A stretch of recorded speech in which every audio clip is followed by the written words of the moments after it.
비도 오고 더운데 또 아침 일찍 오시느라고 고생들 하셨습니다. 오늘 제목이 뭔가 하면 달란트 비유를 좀 다시 우리가 보자, 이런 뜻에서 이 말씀을 드리려고 합니다. 우리가 좀 정확히 보면 이 달란트 비유는 지금까지 우리가 해석했던 대로 해석을 하면 굉장히 불합리한 구석이 굉장히 많습니다. 이를테면 안장로님, 제가 설교하기 위해서 장로님을 잠깐 써도 되겠죠? 장로님은 저보다 연세가 많습니다.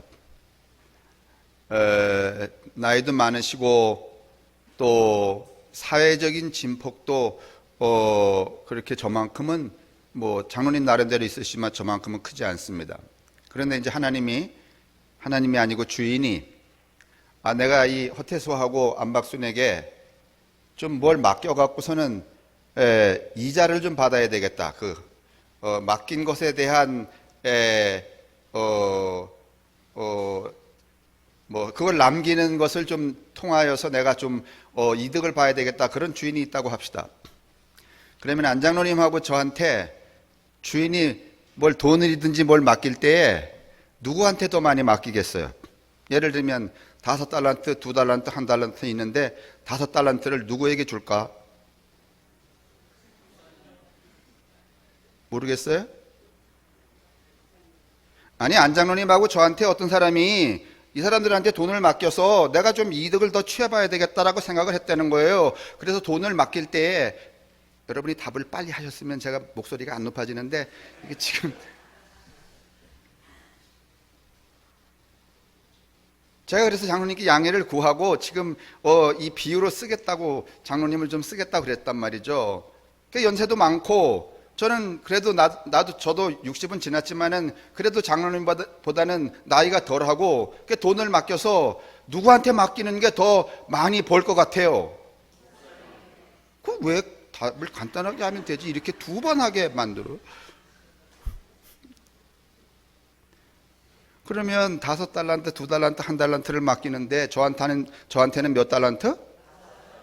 장로님한테는?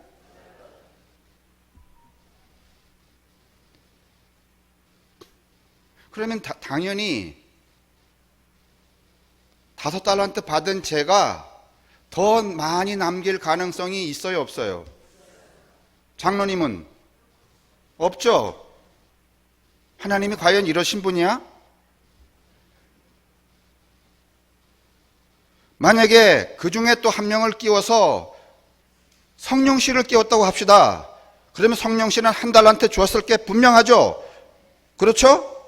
그러면 성령씨가 그것을 뭐 어디 가서 물건을 사서 팔아서 무슨 재화를 남기고 말이죠. 아니면 누구한테 빌려줘서 이랬을까? 아니면 혼자서 곰곰이 성령씨의 그 지적이고 그 다음에 이성적인 한계 안에서 어떤 생각을 했는가 하면은 나는 이거 잘못하다가 괜히 신명섭한테 이거 장사하다가 띠킬 가능성이 있으니까 난 장사하지 말고선 파묻었다가 도로 가져가야지 이렇게 생각했을까? 가능성이. 그래서 이제 세 사람이 다 하나님 앞에 다시 나가섰어요. 허목사, 안장로님, 성령씨. 그런데 하나님이 저하고 안장로님은 그래도 그나마 괜찮다 이렇게 하고 성령이 이런 못된 놈 뺏어서 저한테 턱 주면서 너는 지옥으로 떨어져 이렇게 했다. 그 하나님이야 뭐야? 근데 어쩌자고 왜 우리가 성서를 지금까지 이런 식으로 해석을 했나 말이에요.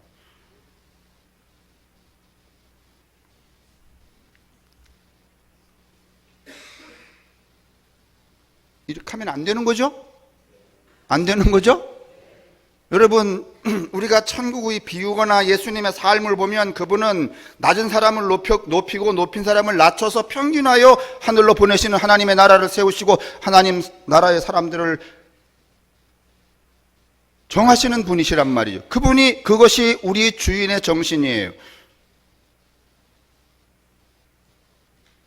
포도원의 비유를 천국을 이야기하실 때 포도원의 비유를 들으시면서 무슨 이야기를 하셨는가 하면 아침부터 와서 저녁 늦게까지 제 시간을 다한 사람도 몇 달란트? 하루품값 주고 오후 5시에 와서 4시 반에 와서 30분 일하고 5시에 나가는 그 일꾼에게도 얼만큼? 동일한 품삯을 주시는 분이셔요. 누가? 우리의 주인은. 그런데 만약에 오늘 이 본문을 이런 식으로 해석을 한다면 우리의 주인의 본래의 정체성과 위배되어 안 돼요. 근데 어쩌자고 왜 계속 이 모양으로, 여러분 이게 얼마나 아주 묘한 성서 본문인지 아세요?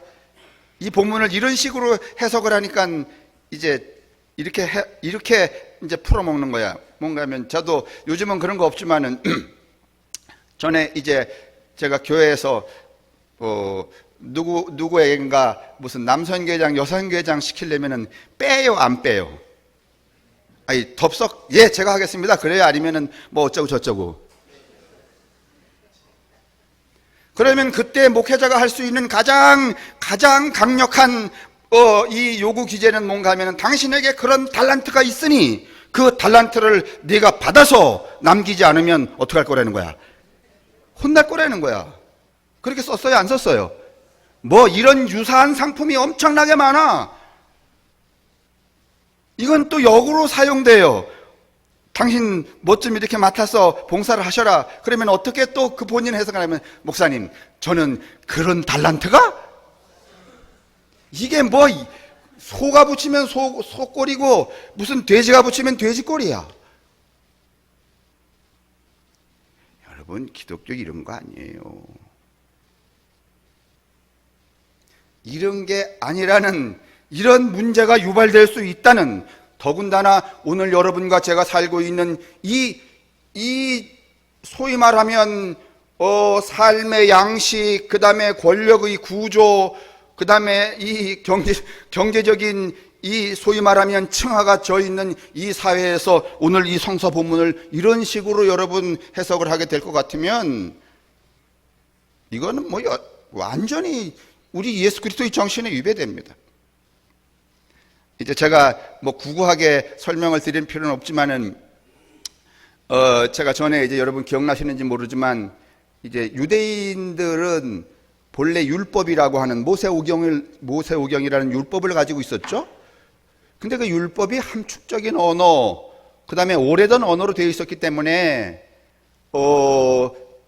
많은 세월이 지나간 다음에 사람들이 그것을 해석하고 그 다음에 응용하고 적용하기에는 문제가 굉장히 많았어요. 그래서 랍비들이 그 율법을 새로운 경전으로 바꿔요. 그 바꾸는 것이 무엇인가 하면 미드라시라고 하는 책이었다고 말씀을 드렸어요. 그것은 단지 율법을 해석해내고 이건 무슨 뜻이다, 그러니까 이렇게 하자, 그러니까 이 본문을 가지고 이렇게 살아야 된다, 여기까지 한 것을 미드라시라고 말했어요. 미드라시에는 또 하카드라고 하는 것도 있었고 할라카라는 것도 있었지만은 그냥 그 안에 다 포함이 돼요. 이건 랍비들이 그렇게 해석을 했어요. 다시 말하면 율법을, 이 경전을 시대에 맞게, 상황에 맞게 재해석을 한 거죠. 그거를 미드라시라고 그랬다.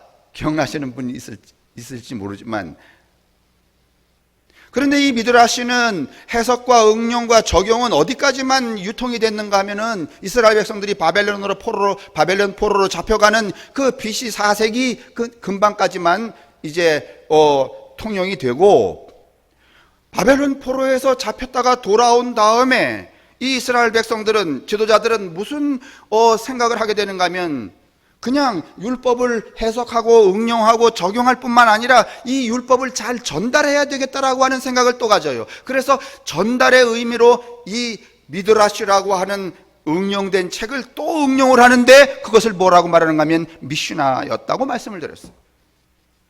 전해야 되니까 전하는 도구로서의 경전으로 또 탈바꿈을 한 거예요. 그런데 이제 또 다시 재해석을 한 이 미슈나가, 여러분 이스라엘이 이제 완전히 망하는 서기 70년 그 언저리까지 계속 유통이 됐는데, 그 이후에 어떤 세계가 열렸는가 하면은 예수 그리스도라고 하는 새로운 선지자가 나타나서 새로운 가치체계의 이념을 선포하기 시작했어요. 그리고 세상이 바뀌어졌어. 그러다 보니까 미슈나가 또 안 통해. 그래서 그것을 여러분 새롭게 재해석한 게 무엇인가 하면 여러분이 지금 알고 계시는 탈무드예요. 유대인들은 지금 그 유대교의 경전인 그 모세오경을 보는 게 아니라 미드라시 봤다가 미슈나 봤다가 지금은 다 경전 대신에 무엇을 경전으로? 탈무드를 경전으로 살며 적용하고 응용하고 이렇게 살아가는 거예요. 다시 말하면 이 경전이라고 하는 것이 문자에 갇혀 있지 않고 책에 갇혀 있지 않고 시대와 상황에 따라서 자꾸 재해석을 해야 되는 것이죠. 그래서 오늘 이 아침에 저는 이 달란트 비유, 누가복음 19장에도 나오는데 누가복음은 조금은 정직해요. 여기는 차등 지급을 했지만은 이 누가복음 19장에 보면은 그 임박한 하나님의 나라에 근거하여서 어떻게 했는가 하면 한 문화씩을 지급했다는 거예요. 동일하게 5명이 한 문화. 이건 평등해요, 안 평등해요? 평등해요. 여러분도 만약에 자식이 이렇게 한 3명 있으면은요, 지 마음에 드는 놈한테는 여기 뭐 무슨 근거로 그렇게 했냐고 그랬더니 여기 능력을 따라 이렇게 말해요. 능력을, 이 뚜나미스라고 하는, 다이나믹이라고 하는 능력을 따라 이렇게 줬다 그랬어요. 그러니까 우리도 자식에게 뭐 이렇게 분배를 할 때 똑같이 분배하면 좋은데 내 마음에 드는 셋째한테는 5달란트 주고 첫째한테는 2달란트 주고, 이거 어떻게 하든지 여러분 마음대로 그렇게 했는데 그 1달란트 준 그 자식이 뭔가 하면은 지금으로서는요, 여러분, 돈이 돈 버는 세상이라서 많이 받은 놈이 어떻게 남겨? 받은 게 없는 놈은 아무리 여러분 소위 말하면 캐퍼빌리티라고 하는 그 어떤 그 역량이 있다고 하더라도 지금은 가진 것이 없거나 기회가 박탈당했거나, 여러분 이런 사람은 자기의 역량을 펼 수 없는 거예요. 오늘날 여러분 사람들이 다 바보라서 이렇게 돼요? 오늘 우리 사회가 이미 가진 사람이 갖고선 출발하는 시대가 되었잖아요. 그렇지 않아요? 그러면 똑같이 20살 나이에 출발을 하면 그게 평균이 되겠냐고? 안 되죠. 그러니까 이 본문을 재해석을 해야 되는 거죠. 애초부터 5개, 2개, 1개 이렇게 분배해서는 안 되는 거예요. 기회를 공평하게 줘야 되는 거예요. 경제적인 기회, 교육의 기회, 취직의 기회. 여러분, 이분의 딸이 어느 회사에 여러분 취직을 했는데 그게 문제가 되어서 지금 재판을 받는다는 이유는 뭔가 하면은 모든 수험생과 공평하게 출발했어요? 아니면은 공평하지 않게? 공평하지 않게. 남들 다 원서냈는데 이 친구는 이 양반, 이 권력자의 딸은 아들인가 딸인지 모르는데 그 자녀는 뭔가 하면은 한 달 뒤에 어떻게 했다는 거야? 꼰댔다는 거 아니에요. 뭐 점수를 어떻게 받았는데, 여러분 기회를 균등하게 안 줬기 때문에 이런 사회 문제가 생기는 거예요. 그럼 오늘 이 본문을 여러분 이 시대에 맞게 어떻게 해야 돼요? 재해석해야 되는 거죠. 자, 제가 그냥 이렇게 말로 시작을 하면 또 이렇게 또 격양이 되기도 하고 다른 비유를 또 가져오게 되기도 하고 시간이 이제 지나가기도 하니까, 가급적이면 여러분 선선하게 오셨는데 저도 이 언어의 톤을 선선하게 그리고 선선한 시간에 마치려고 애를 써요.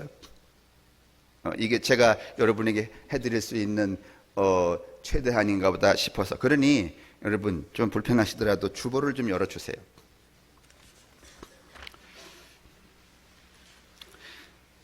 오늘 제가 보려고 하는 이 본문의 시선에 대한 그 취지는 이해가 되시죠? 그리고 일정 부분 우리가 계속 보던 대로 계속 보면은 이거 문제가 이 시대에는 지극히 불평등의 문제가 발생한다는 것도 인정하시죠? 그렇습니다. 이건 우리 주인이 예수 그리스도가 하실 처신이 아닙니다. 그러니까 앞으로는 어디다 대고서 말이지 함부로 달란트, 이 달란트라는 말은 여기 재능이라고 되어 있는데, 재능이라는 말보다는 이 역량이라는 뜻이 더 맞습니다. capability라고 capability. 역량은 있어도 기회가 균등하지 않으면 그 역량을 발휘할 수 없어. 예를 들면 100m 뛰는데 여러분 자꾸 왜 재출발해요. 100m 뛰는데 여러분 단 0점 몇 초에 출발만 먼저 해도 어떻게 할 수 있어요? 예, 먼저 들어갈 수 있어요. 근데요, 어떤 권력자가, 어떤 가진 사람이 지 새끼를 5m 앞에다가 놨어.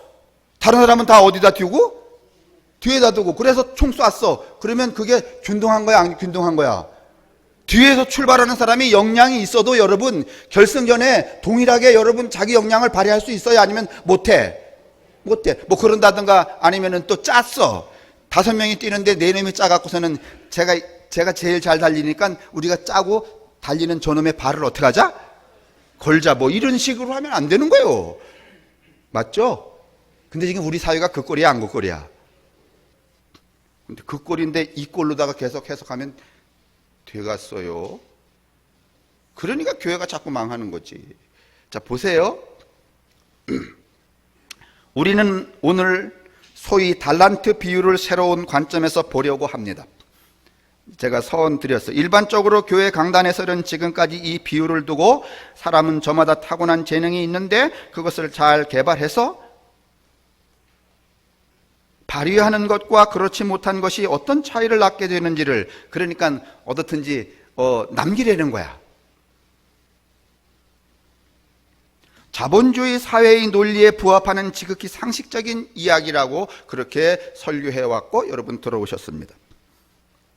그런 해석만 있는가 하면, 그런가 하면 이 비유는 종말론적 맥락에서 마지막 때에 일어날 일에 관한 이야기라는 해석도 하고 있습니다. 뭐 이것도 여러분 처음 들으시겠지만서도 예수 그리스도를 믿는 신앙인들이 마지막 때에 예수께서 다시 오셨을 때에 각자가 삶에 합당한 상급을 받기 위해서는 예수께서 떠나 계셨던, 하늘로 올라가셨다가 다시 내려오는 재림하는 그 사이에 살았던 우리의 삶을 이렇게 계량해서 거기에 따라서 상을 준다. 사명을 다해야 한다는 것이죠. 이 비유를 포함해서 마태복음 25장에 나오는 일련의 비유들이 24장부터 시작되는 종말에 관한 예수님의 긴 가르침 안에 포함되어 있다는 점에서 문맥상으로 이 비유는 인자의 돌아옴과 더불어 일어날 종말론적 심판과 메시아 잔치의 입각한 해석으로 앞의 설교보다는 조금 진보했다 하겠습니다. 그렇죠? 그럴 수 있습니다.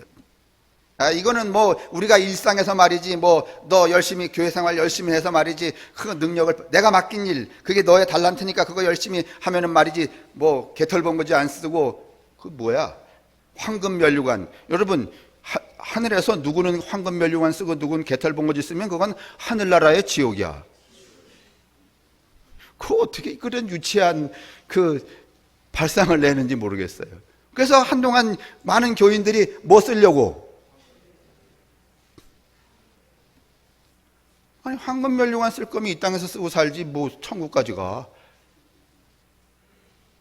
이건 좀 진일보한 해석이에요. 근데 이것도 여러분 처음 들으시는 거야.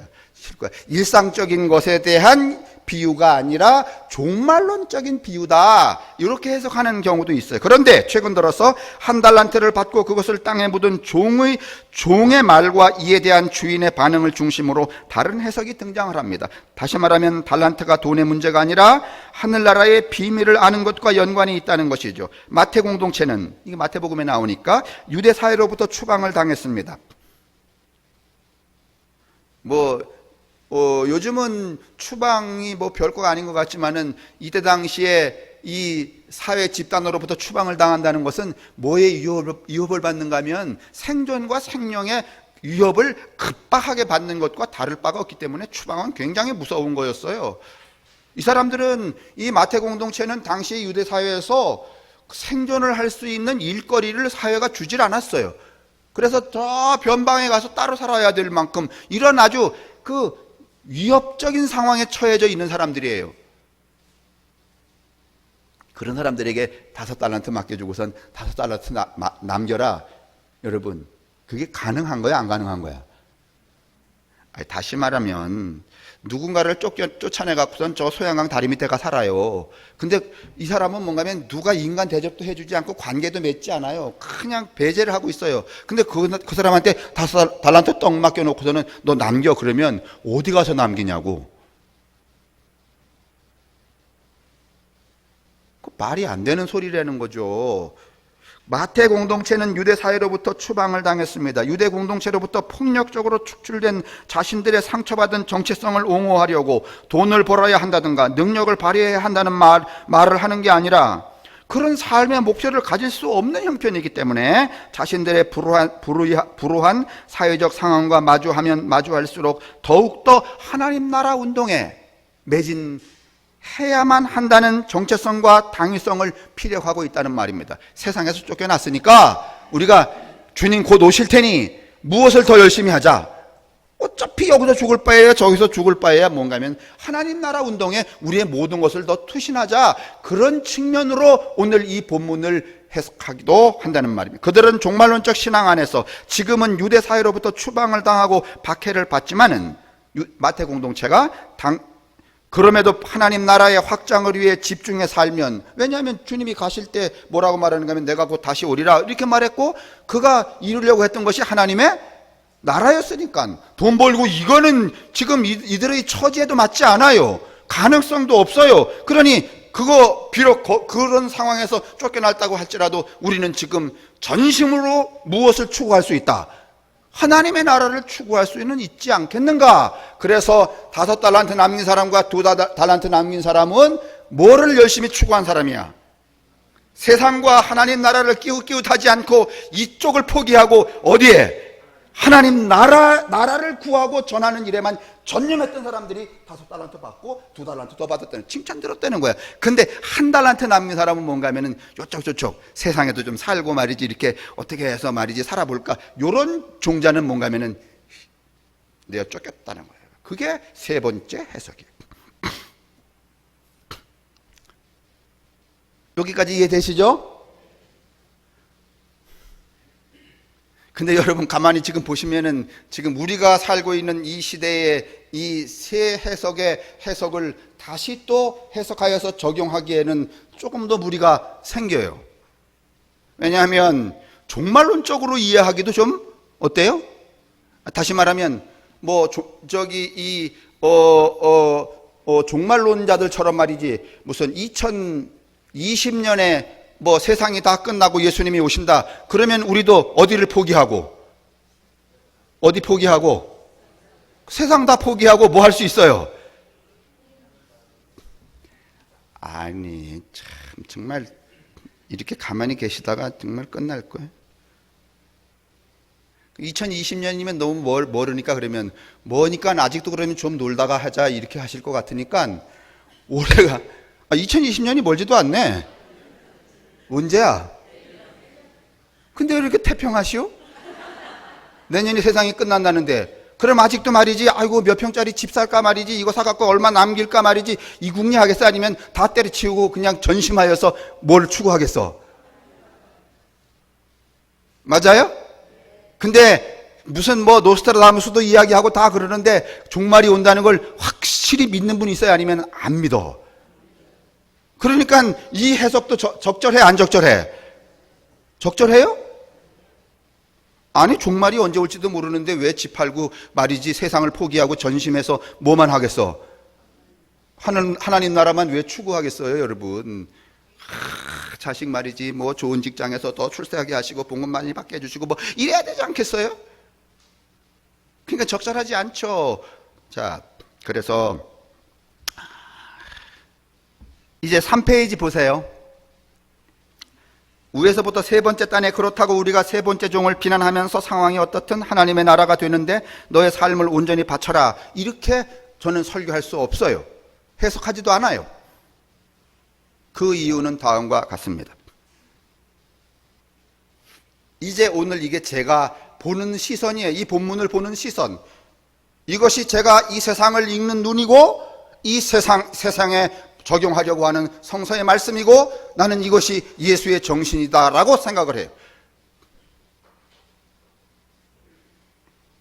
우선 1달란트 받아서 그대로 묻어둔 이 사람의 심령과 형편으로 가보겠습니다.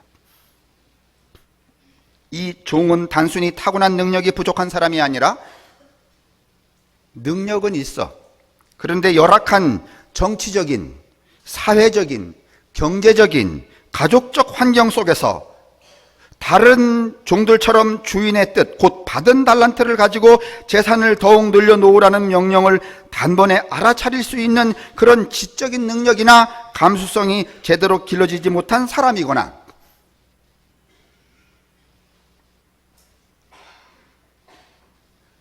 우리도 여 주변에 보면은 우리 일상의 그저 다수가 살고 있는 삶보다는 다른 생각을 독특하게 하고 있는 그런 그 형제 자매들이 있어요, 없어요? 있어요. 만약에 그런 자매에게 이거를 한 달란트를 맡겨줬으면 그분은 그 한 달란트를 받고 어떻게 하는 게 주님의 뜻에 맞는가 하는 것을 지적인 능력으로 파악을 해야 돼요, 안 해야 돼요? 해야 돼요. 근데 오늘 이 주인과 종의 대화를 봐서는 그 지적인 능력이 파악이 되질 않아요. 왜냐하면 종은 어떻게 생각했는가 하면 우리 주인은 간단하게 말하면 그냥 어디 가서 누구를 속이거나 이렇게 하지 않고 파묻었다가 꺼내는 것을 원칙으로 하는 주인이라고 그렇게 해석을 해버렸다는 거야. 그러니까 이 주인의 의도를 정확히 해석해낼 수 있는 지적인 능력이 좀 떨어져 안 떨어져? 떨어지는 사람이에요. 지적인 능력이나 감수성이 제대로 길러지지 못한 사람이거나 이 말이 그 말이 아니면 여기 보세요. 아니면 다른 종들처럼 주인의 뜻을 알아차릴 만한 내적인 능력은 충분히 갖추고 있었는데 그것을 제대로 발휘할 수 있는 기회가 막혀 있었던 사람으로 볼 수도 있습니다. 제가 이제 저 시골에 다녔잖아요. 월연이 1387번지. 중학교 나오고서는 중학교 나온 동기들이 뭐 원주로도 가고 춘천으로도 가고 강릉으로도 갔는데 이제 저희 반에서 어떤 친구 하나가 강릉 상고에 갔어요. 그때는 뭐 공고 상고 뭐 이렇게 해서 강릉 상고에 가갖고 공부를 촌놈이니까 뭐 할 수 있는 게 없으니까 열심히 해갖고 그 3학년 될 때 그때는 다 이 2학년 말 3학년 초가 되면은요 미리 뭐 회사로 가거나 다 이랬단 말이죠. 근데 이 강릉 상고 갔던 이 친구가 어디에 이제 뽑혀게 됐는가 하면 한국은행 입사가 허락이 됐어요. 뭐 대단한 거였어요, 여러분. 한국은행 들어가는 거 강릉 상고 나와서.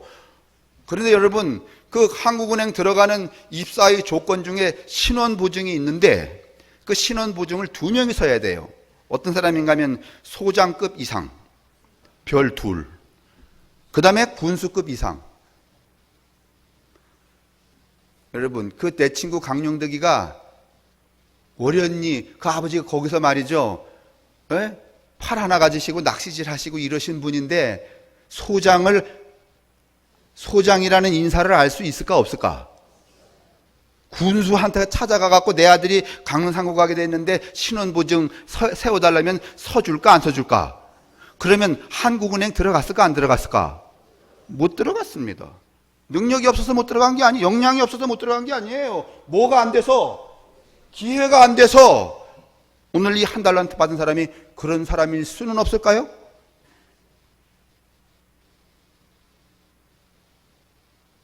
왜 그동안 쓸데없이 한 달란트 받은 놈을 왜 못되게 말이죠. 마땅히 쫓겨나갈 놈 아주 지옥에 떨어질 놈으로 왜 그렇게 여러분 처박으셨어요? 회개하세요. 회개는 그런 거 해야 되는 거요. 이 사람의 처지를 알아보지도 않고 아직도 그의 지적인 능력이 해석하는 지적인 능력이 발휘되지 않다고 하는 것도 인정하지 않고 그의 기회가 이렇게 봉쇄되어 있다는 것도 우리는 알아보지 못한 채 무조건 남기지 않았다는 그 결론 가지고만 이를 여러분 내쫓아서 지옥으로 보낸다면 그 누구의 잘못이에요? 예수님 이런 분이에요?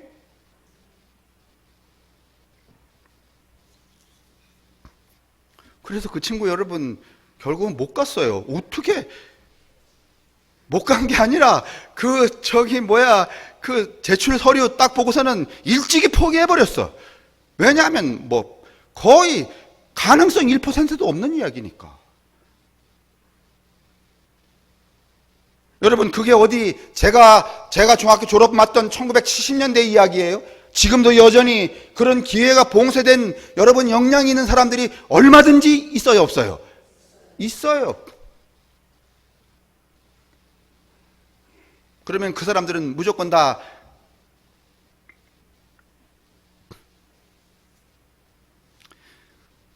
그렇게 보면 안 된다는 거죠. 그래서 이제 4페이지 넘어가세요. 10분 남았으니까 빨리 끝내야 되죠. 무슨 뜻인지는 이제 이미 여러분이 간파를 하셨어요. 성서를 어떻게 해석하고 봐야 되는지 시선의 전환에 대한 그 요구도 여러분이 이미 받으셨어요. 뭐 이러면은 얼추 끝난 거예요. 자, 4페이지 맨 밑에 결론적으로 찾으셨죠? 결론적으로 세 번째 종 역시 처음에는 다른 종들처럼 자신이 받은 달란트를 늘려서 주인에게 이익을 가져다 줄 생각을 했을까요? 안 했을까요? 했겠죠. 왜 안 했겠습니까? 여러분 같으면 안 했겠어요? 하지만 여러분이 하지만을 큰 소리로 좀 읽어주실래요? 이게 문제란 말이에요. 하지만 아무리 노력해도 자신이 가진 역량이 다른 종들에 비해서 부족하다는 것, 즉 자신이 능력을 발휘할 기회의 폭이 제한되어 있다는 것을 깨달은 뒤 그는 어쩌면 달란트를 증식시키는 이 일을 주인이 원하지 않은 것이라고 중얼거리면서 물러섰을지도 모릅니다. 그랬다고 그러잖아요, 전화기에서. 아니면은요, 이 한 달란트 받은 사람도 시도를 해봤지만은, 여러분 장사를 하는데도요, 미천이 든든하면은요 망할 가능성이 덜하고, 미천이 없으면은요 여러분 자신도 없어지고요, 뭘 영양껏 펼 수도 없어서 쉽게도 망해요. 그래서 제가 무슨 얘기 했는가 하면, 옛날에 한번 8,000원짜리 소세지 얘기했잖아요. 핫도그. 그 얘기 이제 안 하겠지만서도 시도를 해봤지만은 결국 포기하는 법을 익힌 그는 차라리 이 돈을 그대로 잘 보관했다가 주인에게 돌려주는 것이 더 낫다는 판단을 했을 수도 있습니다. 여러분이 가만히 생각해 보세요. 기회도 막히고 뭐 자신도 없어요. 너무 미천이 작아. 이거 가지고 하다가 여러분 홀라닥 다 털어먹으면 그거 낭패야 안 낭패야? 그러면 차라리 어떻게 하는 게 좋아? 여러분 이게 더 현명해요 안 현명해요? 여러분이 이 한 달란트 받은 사람이라면 어떻게 하셨을 거예요? 주여 믿습니다. 그러고선 5달란트 그 받은 사람이 하는 사업을 지도 돈 빌려다가 했을까? 근데 왜 어쩌자고 쫓아내서 지옥으로 던져요? 왜 빼왔어요? 그 사람 거를 더 보태주지는 못하고. 이 고약한 기독교에 아주.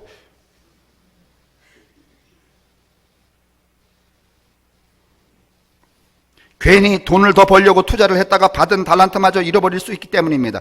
물론 이득을 남기지 못해서 아쉬웠지만은 받은 달란트를 자본금 삼아 사업을 벌일 수도 없고, 그렇다고 돈놀이하는 이들이 과연 자신의 돈을 안전하게 맡아줄지도 확신하기 어려웠던 그 입장에서는 감히 넘봐서는 안 되는 일을 섣불리 감행하기보다는 그냥 포기하고 돈을 잘 보관했다가 주인에게 되돌려주는 것이 최선이라 생각했을지도 모릅니다. 정말 제가 정말 목사스럽지 않아요? 나는 지금 가진 자의 입장에서 성서를 보는 거야? 아니면 이 사람, 쫓겨나는 사람의 입장에서 성서를 보는 거야? 여태 여러분 이런 거 들어보신 적 있어요? 제가 이거 이렇게 쓰면서 정말 내가 예수 그리스도의 제자가 맞구나.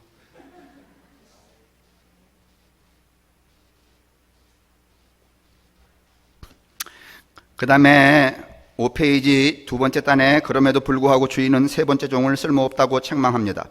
과연 이렇게 사람의 역량의 차이, 즉 이 사람이 무엇을 할 수 있고 무엇이 될 수 있는가의 문제에서 각자가 선택하고 행동할 수 있는 기회의 집합이 개인마다 천차만별이라는 것을 충분히 고려하지 않고서 획일적인 척도로 개개인의 성과를 판단하고 보상과 처벌을 내리고 있는 그런 주인을 우리는 비유의 전달자인 예수님과 동일시할 수 있을까?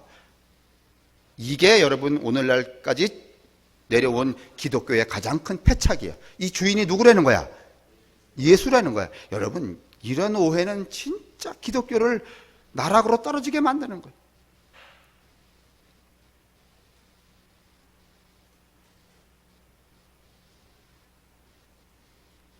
처음에 달란트를 몇 개나 받았느냐가 중요한 것이 아니라 10개를 받았던 1개를 받았던 각각의 달란트를 다양한 삶으로 변환시키는 데는 다양한 조건이 결부되어 있다는 사실이 중요합니다. 사람은요, 아까도 제가 비유했지만은 연령, 안장로님하고 제 연령, 또 비교해, 나와 또 조건사의 연령 비교해보면은 당연히 조건사한테 5달란트 주죠. 그런 연령, 젠더, 남녀의 차이, 그 다음에 장애, 뭐 지적인 장애든지 뭐 하지 장애든지 상체 장애든지 아니면 뭐 이런 장애를 가진 그 상황에 따라서 질병, 성향 등과 관련하여 이질적인 신체적 특징을 보이며 그에 따라 필요사항 또는 매우 다르죠. 개인에게 주어진 소득이 그 사람이 살아가기에 얼마나 충분한지도 그가 살아가는 지리적 조건, 물리적 환경, 정치적 상황, 사회적 맥락에 따라 다르게 나타납니다. 이처럼 사람마다 자신의 능력을 개발할 수 있는 정도 혹은 이미 개발된 역량을 발휘할 수 있는 정도가 양적, 질적으로 다르다는 사실을 감안하지 않고서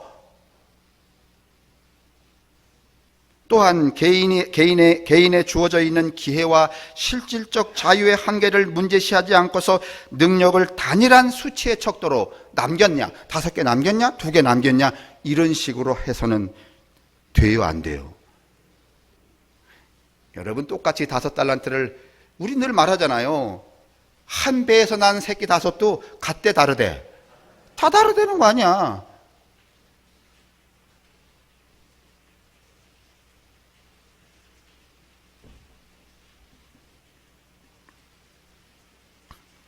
능력을 단일한 수치의 척도로 환원하는 것도 모자라서 그 단일한 능력에 따라 참 이게 나쁜 태도야.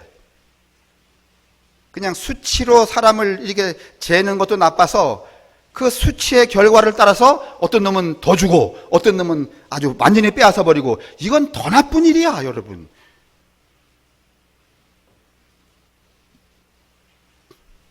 그러면 뭐 이런 기술로 해석으로 하자면은 우리 다 성함교회 교인들은 우리 성함교회만의 이 창의성, 독특성, 개별성을 다 포기하고 어디로 흡수해 가야 돼? 어디로 흡수해 가야 돼요? 중앙감리교회로 가야 되잖아. 거긴 자꾸만 더 어떻게 하니까 남겨 안 남겨? 남기잖아요.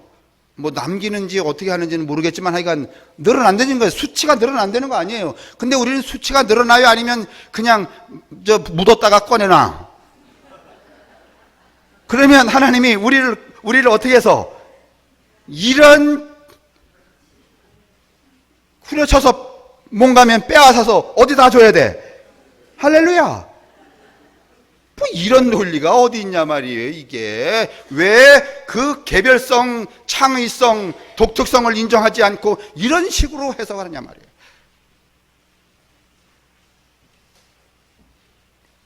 과연 이런 식으로 하는 정의론이 예수님이 우리에게 가르쳐 주신 하나님 나라의 정의일까? 넘기세요. 이제 2분 남았습니다. 6페이지.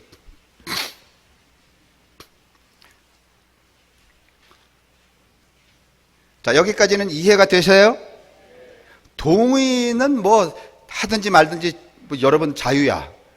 이해는 되는데 난 동의하기 어렵다. 그러면 그냥 여러분 나름대로 그냥 5달란트 받아서 사세요. 그러면 이제 6페이지. 그렇기 때문에 그렇기에 여러분이 좀 읽으실래요? 시작.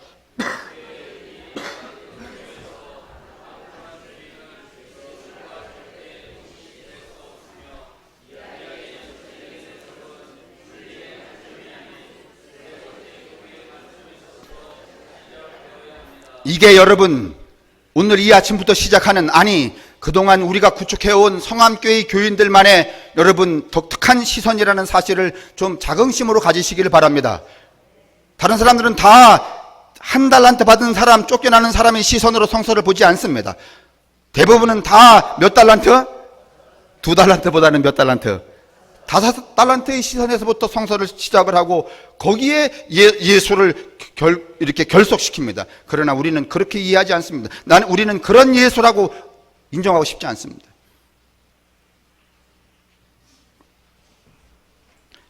그 다음에 요컨대 시작.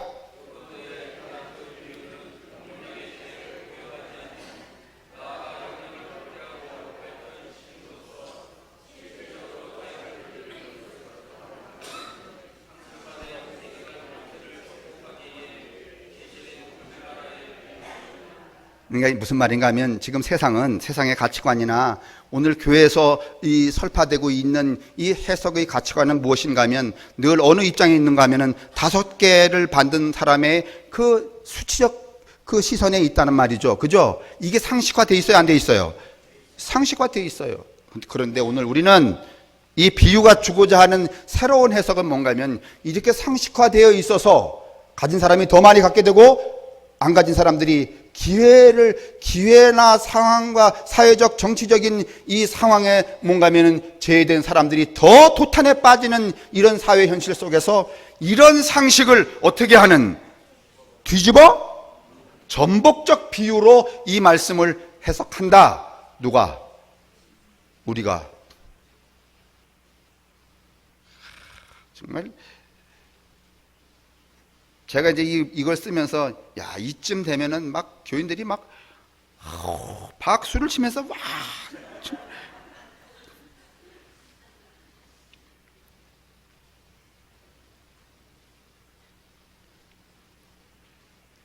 여러분 이래야 뭐 믿는 거나 교회가 세상하고 달라지는 것이지. 아니 세상이 가지고 있는 그 가치관을 우리도 따라가려면 뭐하러 교회 나와요? 더구나 이제 결론이에요. 읽으세요. 시작.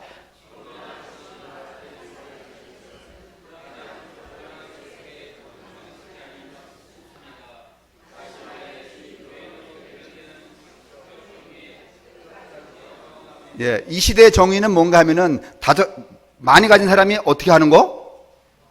그게 시장 자본주의라는 거 아니겠어요? 그렇죠? 그런 상식적 정의에 어떻게 저항을 해? 슬쩍슬쩍 아니면 끝까지. 그 다음에 무능한 자. 시작.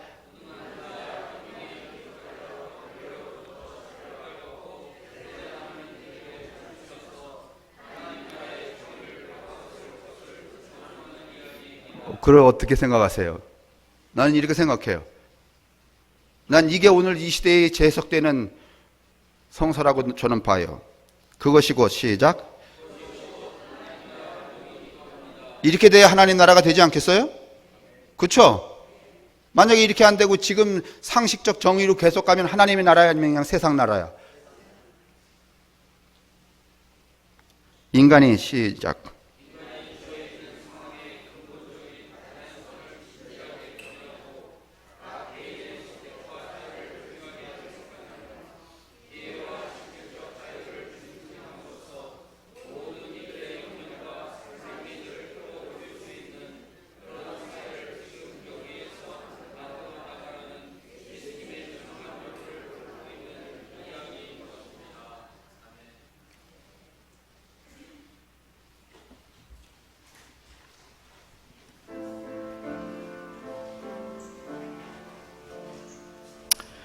제발 오늘 당신이 우리에게 하셨던 이 말씀들이 우리가 살고 있고 우리가 발붙이고 있는 지금 이 자리에 올바르게 해석이 되어지고 해석된 그 말씀이 우리 마음과 골수에 제대로 앉혀지고 그것이 우리 행위의 동력이 되어서 나의 삶을 개선하며 또 하나님의 뜻을 이 땅에 이루어가는 하나님의 나라에 동참하는 그런 성도들이 될 수 있도록 복된 성도들이 될 수 있도록 축복하여 주옵소서. 성부와 성자와 성령의 인도하심과 복내리심이 우리에게와 우리의 가족들과 이웃들 그리고 이 땅에 특별히 하나밖에 가지고 있지 못해서 울어야 하고 쫓겨나야 하고 절망해야 하는 그 작은 사람들 위해 언제나 함께 하시기를 간절히 축원합니다. 아멘.